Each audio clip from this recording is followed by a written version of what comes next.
Hello, welcome back to my channel. If you're new here, thank you so much for stopping by. And as always, if you are a recurring viewer or a subscriber, thank you so much for your continued support of my channel. I really appreciate you all being here today.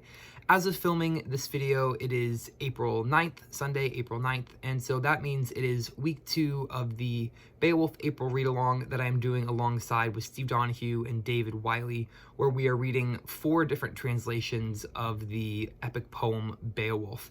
And last week, for week 1, we read J.R.R. Tolkien's 1936 translation of Beowulf, and this week was the Penguin Classics edition, Michael Alexander, 1973 translation, I believe it is, of Beowulf.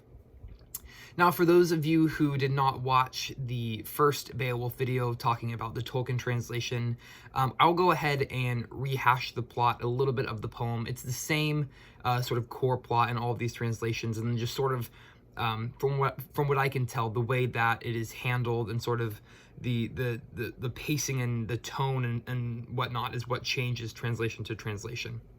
So Beowulf, our protagonist is Beowulf. He is a warrior renowned for his strength, his immense physical strength. He can fight any enemy without weapons. He can just sort of grapple hand to hand. So he's known for these feats of incredible strength. He hears tell of a kingdom that is under threat from a monster called Grendel. There is essentially a drinking house, Heorot, that is under King Hrothgar of the Danes, that every night this monster Grendel is attacking warriors who are drinking at this drinking house and is killing them. And there's no warrior in Denmark that can stand up to Grendel.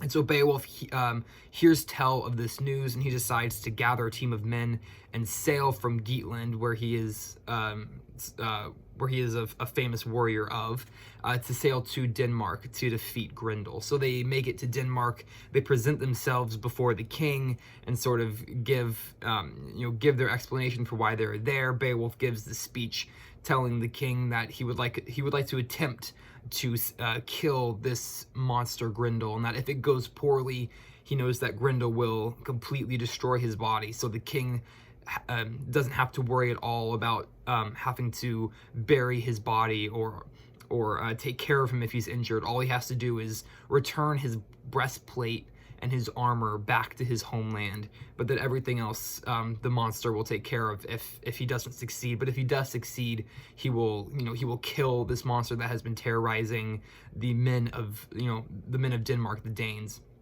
And King Hrothgar agrees to let Beowulf into the country to try to kill Grendel, this monster. And so then we have the big fight scene at nightfall between Beowulf and Grendel. Beowulf does end up killing the monster. He rips the monster's arm off and hangs it above the doorway in this great drinking hall, and everyone comes to see this arm that he's disembodied from this monster that he's slain. And everyone is incredibly happy with him. The king lays lavish gifts upon him. Something that I found interesting, sort of a discrepancy in translation in this version that we didn't get in the Tolkien translation, is we get a longer scene of the gifts bestowed upon Beowulf, which I found was really interesting. It sort of gives lists of what items were given to Beowulf and from whom, which I thought was really fascinating to read. So after Grendel's slain, the king bestows all these gifts upon Beowulf. He's a celebrity in this drinking hall. There's a drinking going on all throughout the night, and it's very fastidious. And there's parties going on, and then later on in the poem there's her tell that Grendel's mother is out to seek revenge for the death of her son, her only son, Grendel. And so Beowulf has another enemy to fight, and he goes to fight Grendel's mother, and he ends up killing her as well with a giant sword that's described as being unable to be wielded by any other man but Beowulf. And so he kills Grendel's mother, and we sort of get a repeat of the celebration, the king giving gifts to Beowulf, and Beowulf being the celebrity, and everyone being very impressed by his immense strength, and he's the greatest warrior that they've ever seen, and there's all of that kind of stuff for a long time. And then we sort of skip ahead a little bit on the timeline in this story, and the king back in Beowulf's homeland is dead, and Beowulf becomes king of Geatland. And we get a description how he is such a great and noble king, and he keeps his kingdom peaceful for 50 years. Right up until the day that he hears tell that there is a dragon lurking in a lair underneath his kingdom that is killing any trespassers down into this lair of treasure.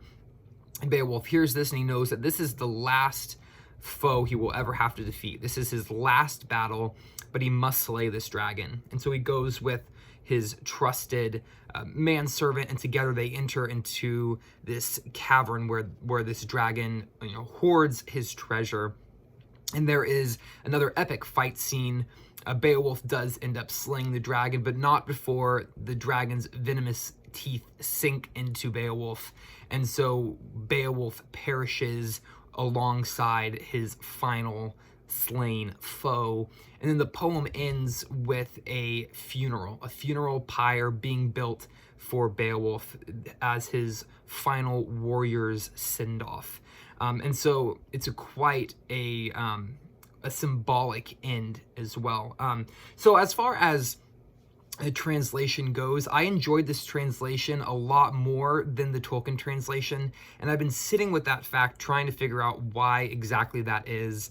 And all I can come up with so far, having only read these two translations, having read the Tolkien translation and then now the Alexander translation, all I can come up with is that I find the translation in this version to be much more I don't want to say it flows better, but I was able to lock in to the verse a lot easier than I was in the Tolkien translation. And I'm not sure why that is.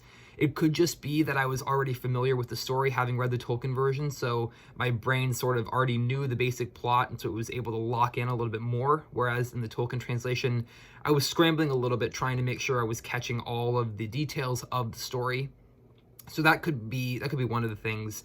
And the other thing, I felt that we got a little bit more detail of the story in this translation. I felt that there were certain details that were maybe left out in the Tolkien translation. I'm not sure if that was on purpose or not, but there definitely seemed to be some more, just some smaller details and some smaller lines of dialogue that I don't remember reading in the Tolkien translation that showed up in here. And again, that could be a memory thing on my end, but I do think that there was just a little bit of added depth in this translation.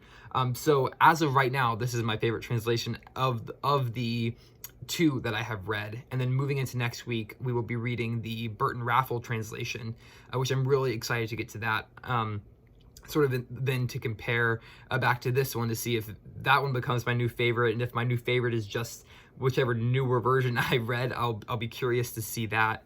But this was a fantastic translation, and I really enjoyed it, and I think that sort of being able to read 4 translations back to back is going to be a really interesting experiment, sort of just to see how the story differs. The basic plot in this one held exactly true to the Tolkien translation, so I'm curious if basically, we'll get basically the same exact flow, and then maybe just details, word choice, pacing, that sort of thing is the variable between translations. So I'll be very interested to see how that goes. And that's all I have for today. Just a couple thoughts on the Penguin Classics Beowulf edition translated by Michael Alexander. Thank you so much for watching. I hope you enjoyed. Feel free to leave a comment down below if you would like, and I will see you in the next video. Bye for now, and happy reading.